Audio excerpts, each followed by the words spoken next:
Yes, the use of scarcity can be a dirty, rotten tactic if it's used by a dirty, rotten person to sell a dirty, rotten product or service.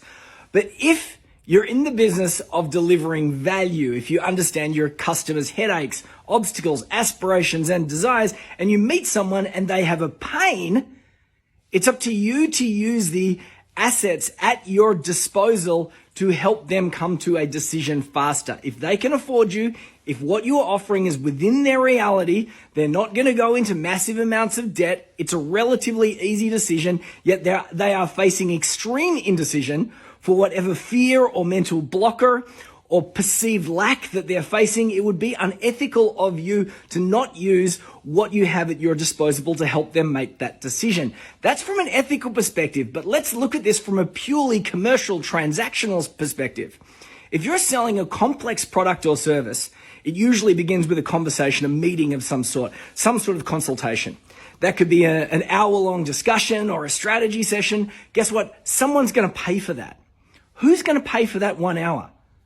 The buyer is going to pay for that 1 hour. That's going to somehow appear in their fees no matter what.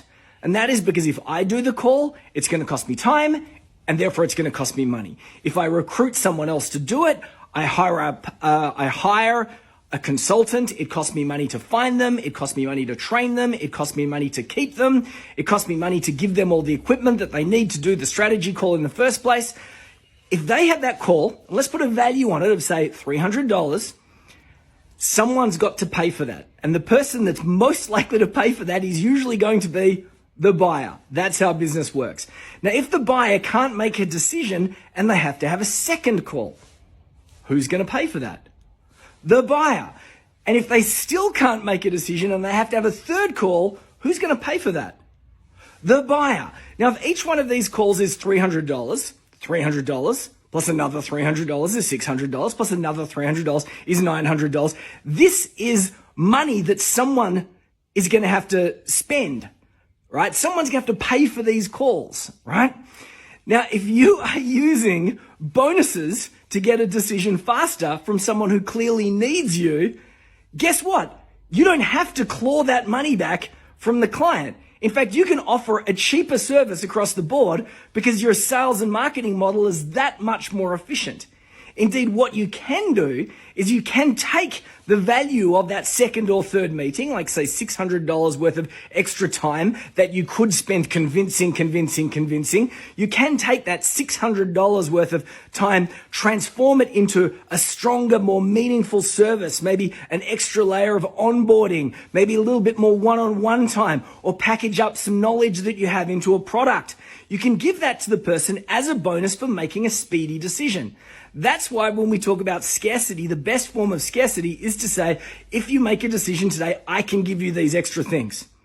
And I can't give it to you next time, or I can't give it to you the time after that. And the reason why is because you will be spending your way, whether you know it or not, through these bonuses by having a second or a third meeting. You'll be wasting your money through your indecision. So if I bring this back to the ethical piece, I could say, yeah, sure, take your time. Let's have a second meeting. Let's have a third meeting. Let's have a fourth meeting. Let's have a fifth meeting. Let's have a sixth meeting. But you, as the buyer, will pay for that.